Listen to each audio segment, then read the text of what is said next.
Hi ನಮಸ್ಕಾರ ಎಲ್ಲ ನಿಮ್ಮ ಹಳ್ಳಿ ಒಂದು ಯೂಟ್ಯೂಬ್ ಚಾನಲ್ ನೋಡ್ತಾರೆ ನಮ್ಮ ಕರ್ನಾಟಕ ಪ್ರೇಕ್ಷಕರಿಗೆ ಫ್ರೀಯಾಗಿ ಬಂದು ಕೆಲಸ ಮಾಡುವಂಥ ಕೆಲವು ಲೇಬರ್ಗಳನ್ನ ನಿಮ್ಗೆ ತೋರಿಸ್ತೀನಿ.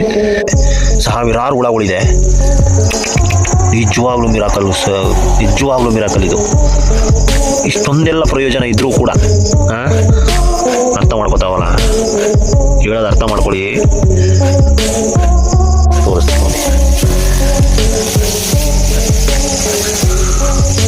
ನೋಡಿ, ಸಾವಿರಾರು ಎರೆಹುಳ. ಪ್ರೇಕ್ಷಕರ ಇದು ಬೇರೆ ತೋಟ. ಸೊ ನಾನು ಏನು ಹೇಳಿದೆ, ಉಳುಮೆ ಮಾಡಬೇಡಿ ಅಂತ. ಇಲ್ಲಿ ಏನೂ ಇಲ್ಲ, ಬದನೆಕಾಯಿನೂ ಇಲ್ಲ, ಎರೆಹುಳನೂ ಇಲ್ಲ, ಪರಹುಳನೂ ಇಲ್ಲ, ಏನೂ ಇಲ್ಲ.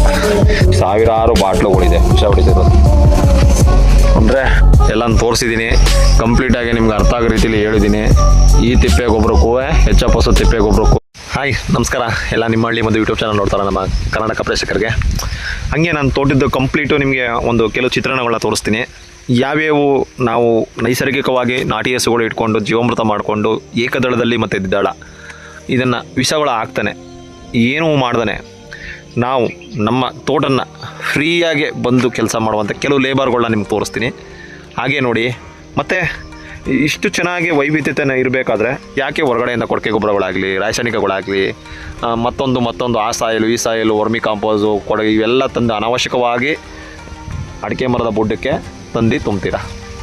ಇದರಿಂದ ಹೋಗಲಿ ಇಳುವರಿ ಜಾಸ್ತಿ ಆಗುತ್ತಾ, ಇನ್ನೇನಾದ್ರು ಜಾಸ್ತಿ ಆಗುತ್ತಾ ಅಂದರೆ ಇಲ್ಲ. ನೀವು ಹೆಂಗೆ ಹೋಟ್ಲಲ್ಲಿ ಹೋಗಿ ಊಟ ಮಾಡಿಬಿಟ್ಟು ಹೊಟ್ಟೆ ಬರ್ಸ್ಕೊತೀರಿ, ಸೋಂಬೇರಿಗಳಾಗ್ತೀರಿ, ರೋಗಕ್ಕೆ ತುತ್ತಾಗ್ತೀರಿ, ಮತ್ತೊಂದು ಆಗಿ ಅನಾರೋಗ್ಯಕ್ಕಾಗಿ ಒಂದಿನ 40-50 ವರ್ಷಕ್ಕೆ ಡಬಲ್ ಆಗ್ತಾಯಿದ್ದೀರ. ಎಲ್ಲರೂ ಅಷ್ಟೇ, ನಾವು ಆಗ್ಬೋದು ಹೇಳೋಕ್ಕಾಗಲ್ಲ. ಯಾಕಂದರೆ ಎಲ್ಲೂ ಕೂಡ ಇವತ್ತು ಆರೋಗ್ಯಕರವಾದಂಥ ಫುಡ್ಗಳು ಸಿಗ್ತಾಯಿಲ್ಲ. ಆರೋಗ್ಯಕರವಾದಂಥ ಒಂದು 500 ರೂಪಾಯಿ ಜೋಗ ಹಾಕೊಂಡು ಹೋದ್ರು ಏನೂ ಸಿಗದೋದಂಥ ಒಂದು ಪರಿಸ್ಥಿತಿಗೆ ತಂದು ನಿಲ್ಲಿಸಿದ್ದಾರೆ. ಸೊ ಇದನ್ನು ಯಾಕೆ ಇಷ್ಟೊಂದು ಗಾಢವಾಗಿ ಹೇಳ್ತಾ ಇದ್ದೀನಿ ಅಂದರೆ, ಫ್ರೀಯಾಗಿ ಕೆಲಸ ಮಾಡುವಂಥ ತುಂಬ ಜನ ಇಲ್ಲಿ ಒಳಗಡೆ ಇದ್ದಾರೆ. ನಿಮಗೆ ಅವ್ರನ್ನೆಲ್ಲ ಇಂಟ್ರೊಡ್ಯೂಸ್ ಮಾಡಿಸ್ತಾ ಹೋಗ್ತೀನಿ. ತುಂಬ ಜನ ಇದ್ದಾರೆ. ಸೊ ಇಷ್ಟೊಂದೆಲ್ಲ ಇರಬೇಕಾದ್ರೆ ನೀವು ಅನಾವಶ್ಯಕವಾಗಿ ಮಾಡೋಂಥದ್ದು ಇದೆಯಲ್ಲ ತೊಂದರೆಗಳು, ನಿಜಕ್ಕೂ ಅದು ಮನ ಕಲಗುವಂಥದ್ದು. ಸೊ ಒಂದು ನಾಟಿ ಹಸು ಜೀವಾಮೃತ ಕೇವಲ 10 kg ಸಗಣಿ, 1 ಎಕರೆಗೆ 200 ಲೀಟ್ರ್ ಜೀವಾಮೃತ. ಆದರೆ ನಾನು ಅತಿ ಹೆಚ್ಚು ಕೊಡ್ತೀನಿ, 1200 ಲೀಟ್ರ್ ಕೊಡ್ತಾಯಿದ್ದೀನಿ 1 ಎಕರೆಯಲ್ಲಿ. ತುಂಬ ಅದ್ಭುತವಾದಂಥ ರಿಸಲ್ಟ್ ಬರ್ತಿದೆ. ಚೆನ್ನಾಗಿ ಉಂಬಳಗಳು ಬರ್ತಾಯಿದೆ, ಇಳುವರಿನೂ ಕೂಡ ಚೆನ್ನಾಗಿ ಬರ್ತಾಯಿದೆ. ಅದೆಲ್ಲ ನಿಮಗೆ ಹಳೆ ವೀಡಿಯೋಗಳಲ್ಲಿ ಹೇಳಿದ್ದೀನಿ, ಎಷ್ಟು ಇಳುವರಿ ಬರುತ್ತೆ ಏನು. ಇದು ಪ್ರಾರಂಭ ಹೊಸ ತೋಟ, ಇದು 1 ಎಕರೆ ಮಾಡಿರೋಂಥದ್ದು. ಈ ಹೊಸ ತೋಟದಲ್ಲಿ ತುಂಬ ಚೆನ್ನಾಗಿ ಮರಗಳು ಆರೋಗ್ಯಕರವಾಗಿ ನೋಡ್ತಾ ಇರ್ಬೋದು. ಎಷ್ಟು ಚೆನ್ನಾಗಿ ಆರೋಗ್ಯವಾಗಿ ಇದು 3.5 4 ವರ್ಷ ಉಂಬಳೆಗಳೆಲ್ಲ ಬಿಡ್ತಿದೆ ಚೆನ್ನಾಗಿ. 5ನೇ ವರ್ಷ ಕಾಲಿಟ್ಟಿದೆ, 4 ವರ್ಷದಿಂದ 5ನೇ ವರ್ಷದ ಮರಗಳಿದೆಲ್ಲ ಉಂಬಳೆಗಳು ಬಿಡ್ತಿದೆ. ತುಂಬ ಚೆನ್ನಾಗಿ ಬರ್ತಿದೆ. ಯಾವುದೇ ಕೊಟ್ಟಿಗೆ ಗೊಬ್ಬರಗಳೆಲ್ಲ, ರಾಸಾಯನಿಕ ಇಲ್ಲ, ಏನಿಲ್ಲ. ಟನ್ಗಟ್ಟಲೆ ಗೊಬ್ಬರ ನಾನು ಇಲ್ಲೇ ಸೃಷ್ಟಿ ಮಾಡ್ಕೊಂಡಿದ್ದೀನಿ. ಅಡಿಕೆ ತೋಟದಲ್ಲೇ ಟನ್ಗಟ್ಟಲೆ ಗೊಬ್ಬರ ಇದೆ, ಸೃಷ್ಟಿ ಮಾಡ್ಕೊಂಡಿದ್ದೀನಿ. ಕೆಲವು ವೈವಿಧ್ಯತೆಗಳನ್ನ ನಿಮಗೆ ತೋರಿಸ್ತಾ ಹೋಗ್ತೀನಿ. ನೋಡಿ ಜೀವಾಮೃತದ ಪ್ರಭಾವ ಹೇಗಿರುತ್ತೆ, ಪ್ರಾಣಿ ಸಂಕುಲಗಳು ಹೆಂಗೆ ಬರುತ್ತೆ ಅನ್ನೋದನ್ನ ನಿಮ್ಗೆ ಹೇಳ್ತಾ ಹೋಗ್ತೀನಿ. ಬನ್ನಿ. ಮತ್ತೆ ಚಿಟ್ಟೆಗಳೆಲ್ಲ ಇದೆ, ಆಮೇಲೆ ತುಂಬ ಚಿಟ್ಟೆಗಳು ಬರ್ತವೆ. ಸ್ವಲ್ಪ ಇದಾಗ್ಬಿಟ್ರೆ ಬೆಳಗ್ಗೆ ಹೊತ್ತು ಅಷ್ಟೊಟ್ಟಿಗೆ ಬಂದರೆ ನನ್ನ ತೋಟದೊಳಗಡೆ ಬರೀ ಚಿಟ್ಟೆಗಳೇ ಇರುತ್ತೆ. ಯಾಕೆ ಅಂದರೆ ವೈವಿಧ್ಯತೆ ಇದೆ, ಒಳ್ಳೆ ಹಸಿರೆಲ್ಲ ಇದೆ, ಔಷಧಿ ಹೊಡೆಯಲ್ಲ, ಯಾವುದೇ ಕೆಮಿಕಲ್ಗಳು ಕೊಡೋದ್ರಿಂದ ಇವೆಲ್ಲ ಬರ್ತವೆ ಕಣ್ರಿ. ನಿಮ್ಮಂಗೆ ಜೀವ ಇದೆ ಅವಕ್ಕೂ. ನೀನು ಮಾತ್ರ ಬದುಕಬೇಕು, ಮಿಕ್ಕೆಲ್ಲ ಸಾಯಬೇಕು ಅಂತ ವಿಷ ಹಾಕೋದು ಯಾವನೇ ಹೇಳಿ? ನಿಮಗೂ ಎಷ್ಟು ಸ್ವತಂತ್ರ ಇದೆ, ಅವಕ್ಕೂ ಬದುಕೋಕ್ಕೆ ಪ್ರಾಣಿ ಸಂಕುಲಗಳಿಗೂ ಅಷ್ಟೇ ಎಕ್ಕಿದೆ. ಅರ್ಥ ಮಾಡ್ಕೊಳ್ಳಿ. ಸುಮ್ಮನೆ ರಾಸಾಯನಿಕ ಹಾಕೋದು, ಔಷಧಿ ಹೊಡೆಯೋದು, ಕೊನೆಗೆ ಅವನು ಬೇಸಾಯ ಏನೆಲ್ಲ ಹೇಳ್ತಾರೆ ಅಂದರೆ, ಬೇಸಾಯ ಮನೆ ಮಂದಿ ಎಲ್ಲ ಸಾಯ ಅನ್ನೋದೊಂದು ಸೃಷ್ಟಿ ಮಾಡ್ಬಿಟ್ಟು ಆಳೆ ಮುಂಡೆ ನಾವನ್ನು ಹೇಳ್ದವ್ ಗೊತ್ತಿಲ್ಲ ಬಡ್ಡಿ ಮಗ. ನಿಜವಾಗ್ಲೂ ಇದರಲ್ಲಿ ಖುಷಿ ಇದೆ, ನೆಮ್ಮದಿ ಇದೆ. ಅದು ಹೇಳ್ದವನ ಯಾರೋ ಅಂತ ಗೊತ್ತಿಲ್ಲ ದಯವಿಟ್ಟು. ಯಾಕೆಂದರೆ ಅದು ಯಾರಿಗೆ ಸೂಕ್ತ ಆಗುತ್ತೆ ಅಂದರೆ ಅತಿಯಾದ ರಾಸಾಯನಿಕ ಬಳಸೋರಿಗೆ ಸೂಕ್ತವಾದಂಥ ಮಾತು ಅದು ನನ್ನ ಪ್ರಕಾರ. ಯಾಕೆ ರಾಸಾಯನಿಕ ಬಳಸ್ತಾರೆ ಅನ್ನೋದು ಇಲ್ಲಿವರೆಗೂ ಅವ್ರಿಗೂ ಕ್ಲಿಯರಿಟಿ ಇಲ್ಲ. ಅದ್ರ ಬಗ್ಗೆ ಏನೂ ಗೊತ್ತಿಲ್ಲ. ಹೋಗಿ ಔಷಧಿ ಅಂಗಡಿ ತಲೆ ಕೆರ್ಕೊಂಡು ಇದಕ್ಕೆ ಯಾವ್ದು ಹೊಡೆಯೋದು, ಇದಕ್ಕೆ ಏನು ಮಾಡೋದು ಅಂತ ಹೇಳ್ತಾರೆ. ಎಲ್ಲ ಅದ್ಭುತವಾಗಿ ಇಳುವರಿ ಬರ್ತಾಯಿದೆ. ಏನಕ್ಕೆ ಅಷ್ಟೊಂದು ಆತ್ರ, ಅಷ್ಟೊಂದು ಇಮಿಡಿಯೇಟ್ಲಿ ಗ್ರೋತ್ ಆಗಬೇಕು? ಇಮಿಡಿಯೇಟ್ಲಿ ಅವನು ಅಷ್ಟೇ, ಇಮಿಡಿಯೇಟ್ಲಿ ರೆಡಿಮೇಡ್ ಫಿಟ್ಗಳು ತಿಂದು ಇಮಿಡಿಯೇಟ್ಲಿ ಅವನು ಓಡೋಗ್ತಾನೆ ಮನುಷ್ಯನು. ಸೊ ಇದೊಂದು ಜೀವಾಮೃತ. ನನ್ನ ಇಡೀ ತೋಟ ಇಲ್ಲಿಂದನೇ ಜೀವಾಮೃತ ಹೋಗೋಂಥ ಪ್ರಕ್ರಿಯೆ ಇದು. ಇದೇ ಬೋರು ನಮ್ಮದು.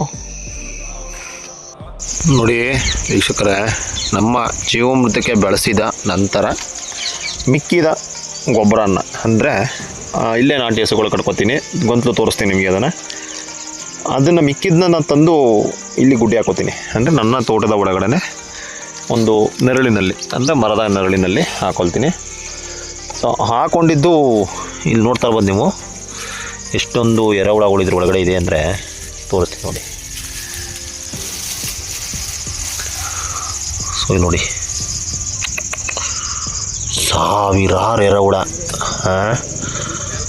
ಹೆಂಗಿದೆ ನೋಡಿ. ಎಲ್ಲ ಕಾಂಪೋಸ್ ಮಾಡ್ತಿದೆ. ನಾಟಿ ಹಸು ಸಗಣಿ ಇಲ್ಲಿಗೆ ಸುಭಾಷ್ ಪಾಳೇಕರ್ ಹೇಳಿದ್ದಾರೆ, ಪುಟ ನಂಬರು 26, 27, 28ರಲ್ಲಿ ಹೋಗಿ ನೋಡಿ. ನಾಟಿ ಹಸುವಿನ ಸಗಣಿಗೆ ಎರೆಹುಳವನ್ನು ಆಕರ್ಷಣೆ ಮಾಡುವ ಶಕ್ತಿ ಇದೆ. ಸೊ ಇಲ್ಲೇ ನೋಡ್ತಾ ಇರ್ಬೋದು, ಬರೀ ಒಂದು ಇಂಟೆ ಕೈ ಹಿಡ್ಕೊಂಡಿದ್ದೀನಿ ಅಷ್ಟೇ. ಅಲ್ಲೂ ಇದೆ, ಸಾವಿರಾರು ಎರೆಹುಳ ಇದೆ ವೀಕ್ಷಕರೇ. ಇದು ಯಾವುದೋ ನೀವು ಎರೆಹುಳ ತಂದು ಬಿಟ್ಟಿರೋದಲ್ಲ ಇದು. ನೋಡಿ, ಇದು ಜಾಗ ನೋಡಿ. ನಾವು ಇಲ್ಲಿ ಹೆಸ ಕಟ್ಟಾಕ್ತೀನಿ, ಇಲ್ಲೇ ಕಟ್ಟಾಕೋದು ಹಸುನ.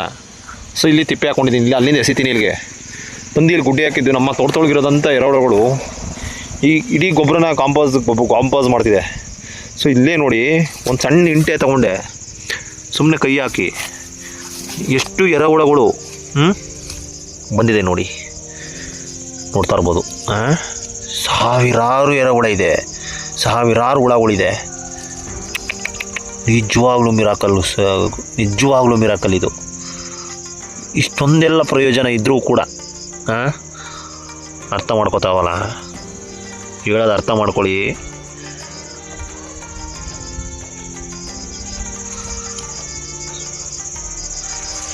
ಇಷ್ಟೊಂದು ಪ್ರಾಮುಖ್ಯತೆ ನಮ್ಮ ನಾಟಿ ಹಸು ಗಂಧ ಮತ್ತು ನಾಟಿ ಹಸುನ ಸಗಣಿಗಿದೆ ಅಂದಮೇಲೆ ರೈತರುಗಳು ಅರ್ಥನೇ ಮಾಡ್ಕೋತಾವಲ್ಲ ಯಾಕೆ. ಎಲ್ಲ ಕಾಂಪೋಸ್ ಮಾಡ್ತಿದೆ. ಹೊಸಾನು ಕೋಟಿ ಎರೆಹುಳಗಳು ನನ್ನ ಭೂಮಿಲಿ. ಇದೇನಾರು ಇಡೀ ಭೂಮಿಗೆ ಸೇರಿಕೊಂಡ್ರೆ ಗೊಬ್ಬರ ಹಾಕುವಂಥ ಅವಶ್ಯಕತೆಯೇ ಇಲ್ಲ.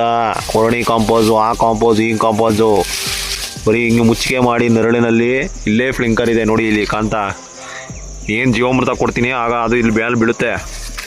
ಸೊ ನೀವೆಲ್ಲ ಗೊಬ್ಬರಗಳು ತೆಗೆದಾಗ ಸಾಮಾನ್ಯವಾಗಿ ಗೊಬ್ಬರದ ಹುಳಗಳು ನೋಡ್ತೀರಾ, ಬಟ್ ಜೀವಾಮೃತ ಇದ್ರ ಮೇಲೆ ಊದ್ರೆ ಬಿದ್ದರೆ ಆ ಗೊಬ್ಬರದ ಹುಳ ಯಾವುದೇ ಕಾರಣಕ್ಕೂ ಬರೋಲ್ಲ, ಬರೀ ಎರೆಹುಳಗಳು ತುಂಬ್ಕೋತವೆ.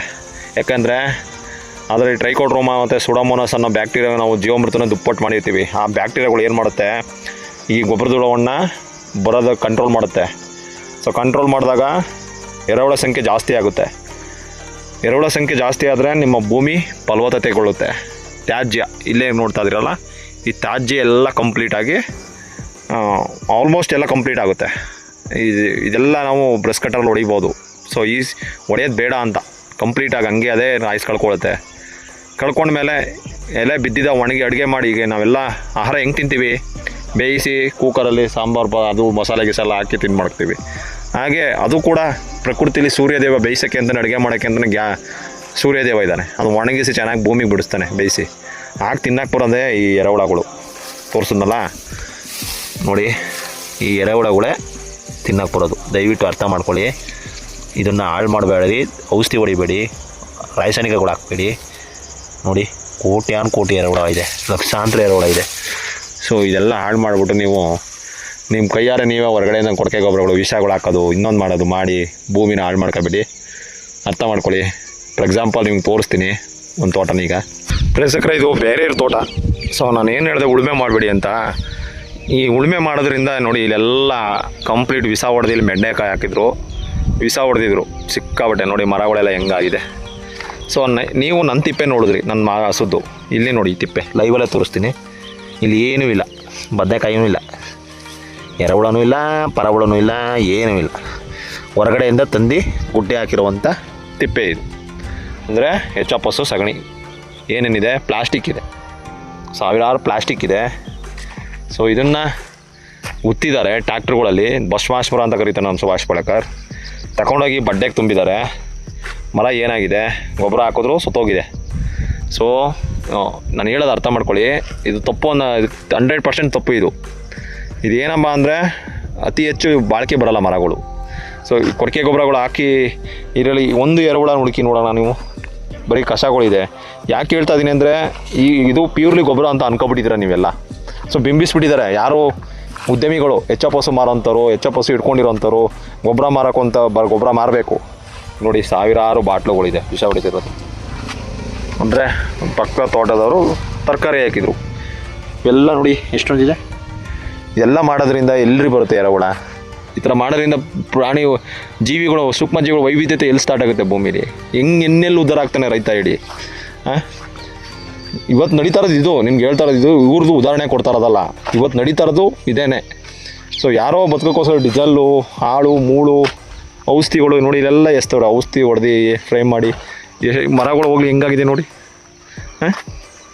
ಇಷ್ಟೆಲ್ಲ ನೀವು ಕಣ್ಣಲ್ಲಿ ಲೈವ್ ಆಗ್ತಾ ಇವೆಲ್ಲ ಹೇಳ್ತಾ ಇದ್ರೂ ಕೂಡ ಅರ್ಥ ಮಾಡ್ಕೊಳ್ಳೋಣ. ಅಂದರೆ ಇಷ್ಟು ಸತ್ಯತೆಯನ್ನು ತಿಳಿಸ್ತಾ ಇದ್ರೂ ಕೂಡ ಇದೆಲ್ಲ ಏನು ನೋಡಿ. ಆ ಸಸಿಗಳು ನೋಡಿ ಆರೋಗ್ಯಕರವಾಗಿ ನ್ಯಾಚುರಲಾಗಿ ಬರ್ತಾರಂಥದ್ದು ಜೀವಾಮೃತಗಳು. ಯಾವುದೇ ಕೊಡಕೆ ಗೊಬ್ಬರ ಇಲ್ಲ, ರಾಸಾಯನಿಕ ಇಲ್ಲ, ಉಳುಮೆ ಇಲ್ಲ, ಬರ್ತಲ್ವಾ ಅದು? ಯಾಕೆ ಹಿಂಗೆ ಹೋಗ್ತಿದೆ ಅರ್ಥ ಮಾಡ್ಕೊಳ್ಳಿ. ಅವಶ್ಯಕತೆ ಏನಕ್ಕೆ ಅಂತ ನಾನು ಕೇಳ್ತಾ ಇರೋದು. ಇದೆಲ್ಲ ಯಾಕೆ ಮಾಡ್ತಾಯಿದ್ದೀರಾ? ದುಡ್ಡು ಜಾಸ್ತಿ ಇದೆಯಾ? ಹೋಗ್ಲಿ ರೈತ ಹಂಗಾರೆ ಹೋಗ್ಲಿ, ಆ ಕೃಷಿ ಮಾಡಿ ಚೆನ್ನಾಗಿದ್ದೀರಾ ಹೋಗ್ಲಿ. ಯಾಕೆ ಆತ್ಮಹತ್ಯೆ ಮಾಡ್ಕೋತಾ ಇದ್ದಾನೆ ರೈತ? ಆತ್ಮಹತ್ಯೆ ಏನಕ್ಕೆ ಮಾಡ್ಕೋತಾ ಇದ್ದಾನೆ ಅದಕ್ಕೆ ಕರೆಕ್ಟಾಗಿ ಕಮೆಂಟಲ್ಲಿ ಹಾಕಿ ನಮಗೆ. ಅಡಿಕೆನ 1,000 ರೂಪಾಯಿಗೆ ಬರಲಿ ಬಿಡಿ, ಎಲ್ಲರಿಗೂ ಬರುತ್ತೆ 1,000 ರೂಪಾಯಿ. ನೀವೇನೋ 0% ಇನ್ವೆಸ್ಟ್ಮೆಂಟ್ ಮಾಡಿದ್ರೆ 1,000 ರೂಪಾಯಿನೂ ಕೂಡ ಲಾಭನೇ.